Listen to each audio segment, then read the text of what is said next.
السلام عليكم ورحمة الله وبركاته. அல்லாஹ்வின் நல்லடியார்களே, மூமினாக முஸ்லிமாக உள்ள மனிதனிடத்தில் எந்த அளவு ஈமான் இருக்க வேண்டும், எந்த அளவுக்கு ஈமானில் உறுதிமிக்கவராக இருக்க வேண்டும் என்பதை பற்றி அருள்மறையாம் திருமறையில் வல்ல ரஹ்மான் அதிகமாக நமக்கு சொல்லி காட்டியிருக்கின்றான்.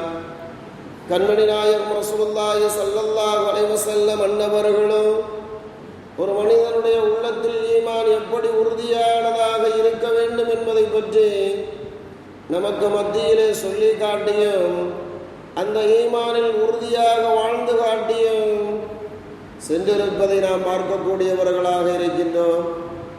அதன் அடிப்படையில் நாம் பார்க்கின்ற பொழுது அல்லாஹ் அருள்மறையாம் திருமறையிலே சொல்லி காட்டுகின்றார், அஹ்ஸபன்னாஸு ஐதுரகு ஐயகூலு ஆமன்னா வஹும் லா யஃப்தனூன் என்பதாக அருள்மறையாம் திருமறையிலே வல்ல ரஹ்மான் சொல்லி காட்டுகின்றார்.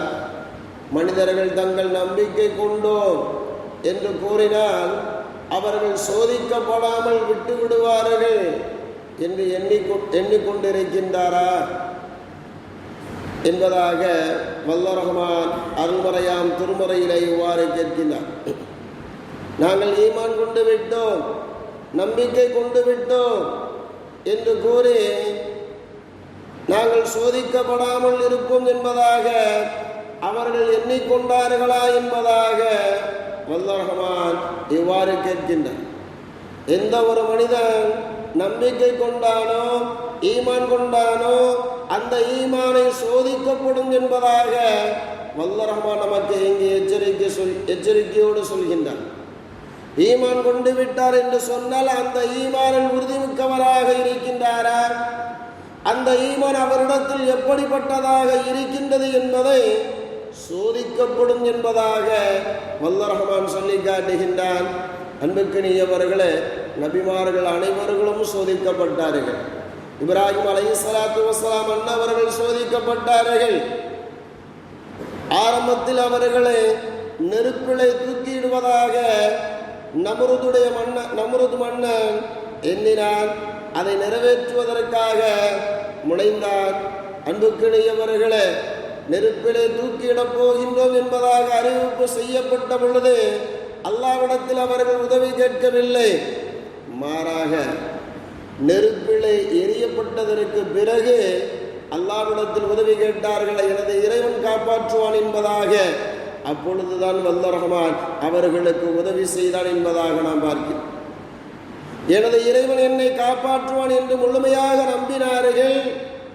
அந்த நம்பிக்கை எப்பொழுது நிறைவேற்றப்பட்டது என்று சொன்னால், நெருப்பிலே எரியப்பட்டதற்கு பிறகு வல்ல ரஹ்மான் அவர்களை காப்பாற்றினான் என்பதாக நாம் பார்க்கிறோம். எரிவதற்கு முன்பாக அல்ல, எரியப்பட்ட பொழுது வல்ல ரஹ்மான் அவர்களை காப்பாற்றினான் என்பதாக நாம் பார்க்கின்றோம். இஸ்மாயில் அலைஹிஸ்ஸலாத்து வஸ்ஸலாம் அன்னவர்கள் அவர்களை அவர்களது தந்தை இப்ராஹிம் அலைஹிஸ்ஸலாத்து வஸ்ஸலாம் அன்னவர்கள் அறுக்கப் போகின்றேன் என்பதாக கூறிய பொழுது அப்பொழுது அவர்களுக்கு உதவி கிடைக்கவில்லை. மாறாக அவரது ஈமான் எப்படி இருக்கின்றது என்பதாக பார்க்கின்றான் வல்ல ரஹ்மான். அன்புக்கினியவர்களே, கத்தியை கழுத்திலே வைக்கின்ற பொழுதுதான் வல்ல ரஹ்மான் அவர்களை சோதித்து அந்த சோதனையில் இருந்து விடுபடச் செய்தான் என்பதாக நாம் பார்க்கின்றோம். அழைத்து செல்கின்ற பொழுது அவர்களுக்கு உதவி கிடைக்கவில்லை. கத்தியை கழுத்திலே வைக்கின்ற பொழுதுதான் அவர்களுக்கு உதவி கிடைத்து அவர்களை வல்ல ரஹ்மான் காப்பாற்றினான் என்பதாக நாம் பார்க்கின்றோம். இப்படி வல்ல ரஹ்மான் சோதிக்கக்கூடியவனாக இருந்தார். அந்த சோதனையில் அவர்கள் வெற்றி கண்டார்கள் என்பதாக நாம் பார்க்கின்றோம். காரணம், அவர்களது ஈமான் எப்படி இருக்கின்றது என்பதை வல்ல ரஹ்மான் சோதித்து பார்க்கின்றார். யூனுஸ் அலைஹிஸ்ஸலாத்து வஸ்ஸலாம் அன்னவர்கள் மின் வயிற்றிலே விழுங்கப் போகின்றார்கள் என்பது வல்ல ரஹ்மான் அறிகின்றான், அறிந்தவனாக இருக்கின்றான். இருப்பினும் அவர்களுக்கு அப்பொழுது உதவி கிடைக்கவில்லை. மாறாக மீன் வயிற்றுக்குள் சென்றதற்கு பிறகுதான் வல்ல ரஹ்மான் அவர்களுக்கு உதவி செய்தான் என்பதாக நாம் பார்க்கின்றோம். காரணம், அவர்களது ஈமானை வல்ல ரஹ்மான் சோதித்து பார்த்திருக்கின்றான் என்பதாக நாம் பார்க்கிறோம். அய்யூப் அலைஹிஸ்ஸலாத்து வஸ்ஸலாம் அன்னவர்கள் நோய்வாய்ப்பட்டார்கள். ஆரம்பத்திலேயே அவர்களுக்கு வல்லல்லாஹு ரஹ்மான் உதவி செய்யவில்லை. அவர்களது ஈமானை கொஞ்சம் கொஞ்சமாக சோதித்து பார்த்து இறுதியாக அவர்களுக்கு உதவி செய்தான் என்பதாக பார்க்கக்கூடியவர்களாக நாம் இருந்து கொண்டிருக்கின்றோம். இப்படி நபிமார்களை வல்லல்லாஹு ரஹ்மான் சோதனை செய்திருக்கின்றான். அவர்களது ஈமானில் எப்படி உறுதியானவர்களாக இருக்கின்றார்கள் என்பதை இவ்வாறெல்லாம் சோதிக்கக்கூடியவனாக வல்லல்லாஹு ரஹ்மான் இருந்திருக்கின்றான் என்பதாக நாம் பார்க்கின்றோம். அப்படிப்பட்ட சோதனையில் வெற்றி கண்டவர்களாக சஹாபா பெருமக்களும் இருந்திருக்கின்றார்கள் என்பதாக நாம் பார்க்கிறோம். சஹாபா பெருமக்களும் அப்படிப்பட்ட சோதனைக்குள் ஆளாக்கப்பட்டு அதில் வெற்றி கண்டிருக்கின்றார்கள் என்பதாக நாம் பார்க்கின்றோம். உறுதியான ஈமானுக்கு சொந்தக்காரர்களாக தங்களது வாழ்க்கையை அமைத்து வாழக்கூடியவர்களாக வாழ்ந்தவர்களாக சஹாபா பெருமக்கள் இருந்திருக்கின்றார்கள் என்பதாக நாம் பார்க்கின்றோம்.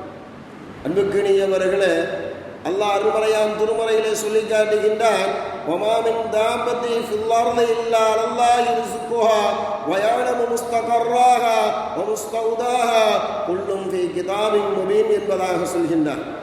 உணவளிக்க அல்லாஹ் பொறுப்பு ஏற்றுக்கொண்ட உயிரினம் ஒன்றுமே பூமியில் இல்லாமல் இல்லை. உயிருடன் வாழும் இடத்தையும் அவன் இறக்கும் இடத்தையும் அவன் அறிந்தவராகவே இருக்கின்றான். இவை அனைத்தும் லவ்ஹுல் மஹ்ஃபூல் என்னும் தெளிவான பதிவு புத்தகத்தில் பதிவிடப்பட்டிருக்கின்றது என்பதாக வல்லல்லாஹு ரஹ்மான் சொல்லி காட்டுகின்றான். அப்ப எல்லா உயிரினங்களுக்கும் வல்லல்லாஹு ரஹ்மான் உணவளிக்கக்கூடியவனாக இருக்கின்றான் என்ற செய்தியை நாம் பார்க்கின்றோம். அன்புக்கினியவர்களே, அஸ்ஹரி கூட்டத்தை சார்ந்த அபு மூசா, அபி மாலிக், அபு ஆமிர் என்று சொல்லக்கூடியவர்களோடு சில சஹாபாக்களும் ஹிஜ்ரத் செல்கின்றார்கள். அவர்களது ஊரிலிருந்து மதீனா நகரத்திற்கு செல்கின்றார்கள். பெருமானாரை சந்திப்பதற்காக செல்கின்றார்கள். அவ்வாறு சென்று கொண்டிருக்கக்கூடிய வழியிலே அவர்கள் கொண்டு வந்த உணவு தீர்ந்துவிட்டது. பசியில் இருக்கின்றார்கள், கடுமையான பசியிலே இருக்கின்றார்கள். இப்பொழுது எல்லோரும் ஆலோசனை செய்கின்றார்கள், என்ன செய்யலாம் என்பதாக. விரைவாக குதிரையில் செல்லக்கூடிய ஒரு மனிதனை அழைத்து பெருமானாரிடத்தில் உதவி கேட்டு அனுப்புவோம் என்பதாக எண்ணி விரைவாக செல்லக்கூடிய ஒரு குதிரை வீரனை அழைத்து, நீங்கள் விரைவாக சென்று முஹம்மது நபி ஸல்லல்லாஹு அலைஹி வஸல்லம் அன்னவரிடத்தில் செய்தியை சொல்லி உணவை வாங்கி வாருங்கள் என்பதாக கூறி அனுப்புகின்றார்கள். அவரும் சென்றார். மஸ்ஜிதுன் நபவியை அடைந்தார். வாசலில் ஏறுகின்றார். அப்பொழுது பெருமானார் ஸல்லல்லாஹு அலைஹி வஸல்லம் அன்னவர்கள் சஹாபா பெருமக்களுக்கு மத்தியிலே இந்த ஆயத்தை ஓதினார்கள். உலகில் வாழக்கூடிய எல்லா உயிரினங்களுக்கும் வல்லல்லாஹு ரஹ்மான் உணவளிப்பதாக பொறுப்பேற்றுக் கொண்டிருக்கின்றான். அப்படி பொறுப்பேற்காத எந்த ஒரு உயிரினமும் இந்த உலகத்தில் இல்லை என்பதாக அந்த செய்தியை சொல்கின்றார்கள். சொல்லிவிட்டு சொன்னார்கள், ஊர்ந்து செல்லக்கூடிய இனமாக இருந்தாலும் அதுவுக்கும் அல்லாஹுதான் உணவளிக்கக்கூடியவனாக இருக்கின்றான் என்பதாக சொன்ன பொழுது வந்த மனிதர் எண்ணினார், ஊர்ந்து செல்லக்கூடிய அந்த உயிரினத்தை விட நாம் தாழ்ந்து விட்டோமா? பெருமானாரிடத்தில் உணவு கேட்க வேண்டுமா? இல்லை, அல்லாஹ் நமக்கு உணவளிப்பான். அல்லாஹ் உணவளிப்பதாக பொறுப்பேற்றுக் கொண்டானே அந்த வல்லல்லாஹு ரஹ்மான் நமக்கு உணவளிப்பான் என்பதாக கூறி பெருமானாரிடத்தில் கேட்க வேண்டாம் என்பதாக எண்ணிக்கொண்டு திரும்பி விடுகின்றார். கூட்டத்தை அடைந்தார். கூட்டத்தில் உள்ளவர்கள் கேட்டார்கள், பெருமானாரிடத்தில் உணவு வாங்கி வந்தீரா? பெருமானார் என்ன சொன்னார்கள்? உணவு அனுப்பினார்களா என்பதாக கேட்ட பொழுது அந்த மனிதர் சொன்னார், உணவு வரும் என்பதாக சொன்னார். உணவு வரும் என்பதாக சொன்னார். சிறிது நேரம் கழித்தது. இரண்டு மனிதர்கள் மனித ரூபத்தில் வானவர்கள் பெரிய தாம்பாளத்தில் ரொட்டியையும் இறைச்சியையும் கொண்டு வருகின்றார்கள். ரொட்டியையும் இறைச்சியையும் இரண்டு வானவர்கள் கொண்டு வருகின்றார்கள். அந்த கூட்டத்தில் உள்ளவர்களிடத்தில் கொடுக்கின்றார்கள். அவர்கள் வயிறார புசித்து விட்டு வயிறார உண்டு விட்டு மீதம் இருந்ததை இதை பெருமானாரிடத்திலேயே கொண்டு போய் கொடுத்து விடுங்கள் என்பதாக சொல்கின்றார்கள். வந்தவர்கள் சொன்னார்கள், எங்களுக்கு கொடுப்பதற்கு தான் அனுமதி, அதை பெற்றுக்கொள்வதற்கு அல்ல என்பதாக கூறிவிட்டு அவர்கள் சென்று விட்டார்கள். பெருமானார் ஸல்லல்லாஹு அலைஹி வஸல்லம் அன்னவர்களை அந்த கூட்டம் அடைந்தது. பெருமானார் ஸல்லல்லாஹு அலைஹி வஸல்லம் அன்னவரிடத்தில் சொன்னார்கள், கூட்டத்தில் உள்ளவர்கள் சொன்னார்கள், யா ரசூலல்லாஹ், எங்களுக்கு உதவி அளித்தீர்கள், உணவு கொடுத்து உதவி அளித்தீர்கள். அந்த உணவை போன்று இதுவரை எங்களது வாழ்நாளில் நாங்கள் சாப்பிட்டது கிடையாது. அந்த அளவுக்கு ருசிகரமான ஒரு உணவை எங்களுக்கு அனுப்பினீர்கள், அதை நாங்கள் உண்டோம் என்பதாக அந்த சஹாபா பெருமக்கள் சொன்ன பொழுது பெருமானார் சொன்னார்கள், நான் உணவு அனுப்பவில்லையே என்பதாக சொன்னார்கள். பிறகு பெருமானாரிடத்தில் ஆள் அனுப்பினார்கள் அல்லவா, அந்த மனிதரை அழைத்து கேட்டார்கள், என்ன நடந்தது என்பதாக கேட்ட பொழுது விவரத்தை சொன்னார். நான் உணவு வாங்கலாம் என்பதாக தான் வந்தேன்.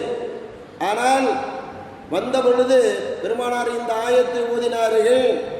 நான் மனதிலே எண்ணினேன், ஊர்ந்து செல்லக்கூடிய பிராணிகளை விட நாம் தாழ்ந்து விட்டோமா, வல்லர் ரஹ்மான் நமக்கு உணவு அளிப்பான், எனவே பெருமானாரிடத்தில் கேட்க வேண்டாம் என்பதாக எண்ணிக்கொண்டு திரும்பிவிட்டேன். இப்பொழுது உணவு எப்படி வந்தது என்பதை நான் அறியவில்லை என்பதாக சொன்னதும் பெருமானார் ஸல்லல்லாஹு அலைஹி வஸல்லம் அன்னவர்கள் சொன்னார்கள், உங்களுக்கு வல்லர் ரஹ்மான் சூனத்தின் உணவை கொடுத்து உதவி செய்திருக்கின்றான் என்பதாக சொன்னார்கள். இந்த மனிதனுடைய ஈமானை பார்த்து வல்லர் ரஹ்மான் சந்தோஷம் அடைந்து வானத்திலிருந்து சூனத்தினுடைய உணவை கொடுத்து உங்களுக்கு உதவி புரிந்திருக்கின்றான் என்பதாக பெருமானார் ஸல்லல்லாஹு அலைஹி வஸல்லம் அன்னவர்கள் சொல்லி காட்டினார்கள் என்பதாக நாம் பார்க்கின்றோம். இப்படி ஈமானை உறுதிமிக்கவர்களாக, தாங்கள் கொண்டிருக்கக்கூடிய கொள்கையில் உறுதியானவர்களாக நமது முன்னோர்கள் இருந்து வாழ்ந்து காட்டியிருக்கின்றார்கள் என்பதாக நாம் பார்க்கின்றோம். அப்படிப்பட்ட ஈமானுக்கு சொந்தக்காரர்களாக நாம் ஆக வேண்டும், ஈமானில் உறுதிமிக்கவர்களாக நாம் இருக்க வேண்டும். அப்படிப்பட்ட ஒரு தௌஃபீக்கை வல்லர் ரஹ்மான் எனக்கும் உங்களுக்கும் கொடுத்தரல வேண்டும் என்பதாக கேட்டுக்கொண்டு நிறைவு செய்கின்றேன். சுப்ஹானல்லாஹி பிஹம்திஹி, சுப்ஹானக்கல்லாஹும்ம வபிஹம்திக, அஷ்ஹது அல்லா இலாஹ இல்லா அன்த, அஸ்தக்ஃபிருக வ அத்தூபு இலைக்.